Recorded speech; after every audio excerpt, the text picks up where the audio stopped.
Consider log number 816 by Mr. Banks.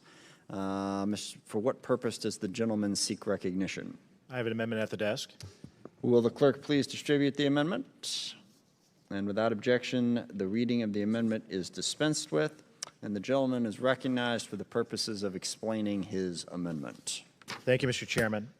My amendment would stop the dangerous critical race theory and anti-American ideology from being pushed in the United States military and taught in educational institutions under the Department of Defense. I urge my colleagues to support it because it is not sustainable to push this anti-Americanism on our troops, the men and women who wear the uniform, who take an oath to protect and defend our Constitution and our country, knowing that they could pay the ultimate sacrifice in doing so. How do we expect the next generation of leaders to get up and raise their right hand like I did and many of you did when we're teaching them that America is inherently racist and evil? We all know, every single one of us in this room know, that this is the greatest country in the history of the world. Are we perfect? No. Is our history perfect? Of course not. But there's nothing that comes close to what we have in America, and it is not sustainable to tell our troops anything otherwise. In fact, it's dangerous. We've seen some startling examples already, and I fear if we don't do something today, we're going to see many more. We already know that at West Point, they required cadets to read Critical Race Theory, an introduction. Admiral Gilday sat right there and defended his decision to instruct Navy sailors, every single one of them, to read a ridiculous book titled How to Be an Anti-Racist, which is actually a racist book that argues that our Constitution, quote, is a mask to hide America's racism. Think about that for a moment. Especially think about that as you think about the oath that our soldiers, sailors, airmen, and Marines take to defend our Constitution. And we have the highest-ranking admiral in the Navy telling our sailors to read a book that teaches them that the Constitution is a mask to hide America's racism. General Milley sat there and infamously defended critical race theory, explaining the ideology was an integral part of the military's mission. I can't help but wonder what would have happened if General Milley had spent more time on our plans withdrawing from Afghanistan than on prioritizing this dangerous anti-American garbage.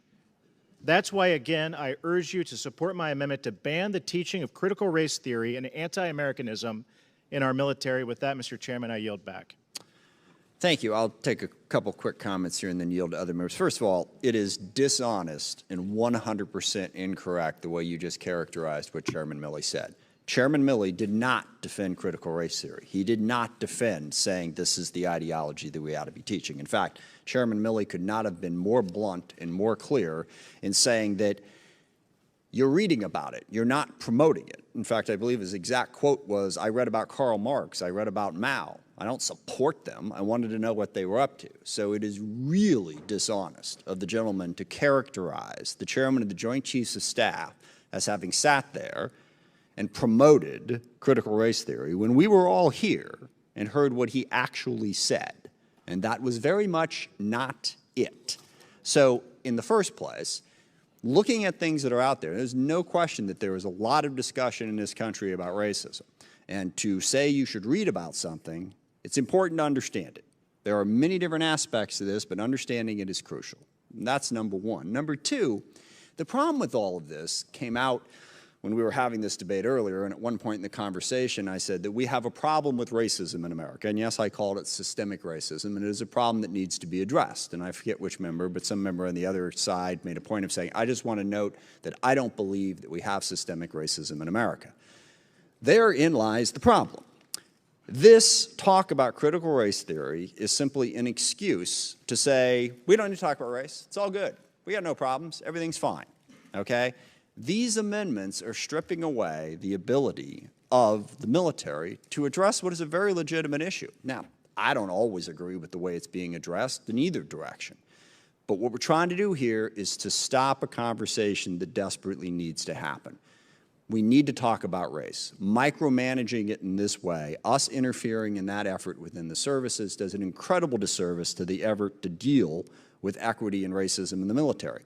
There's big report out. Just read a column in The Hill by the Deputy Secretary of Defense that analyzed how the UCMJ has been implemented and how it has been racially unequal. And the statistics are right there to stare at.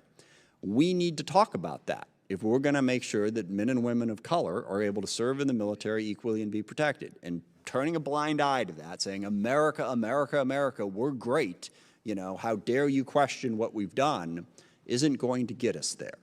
I think these amendments are incredibly destructive to our effort to have a legitimate conversation about race, not to promote critical race theory or some isolated little piece of it, but to have a conversation about it so we can deal with the equity problems that we have here. But again, I really want to emphasize, nobody in the military has stood up here and said, yep, critical race theory, that's what we want to teach everybody. And certainly not Chairman Milley in his testimony.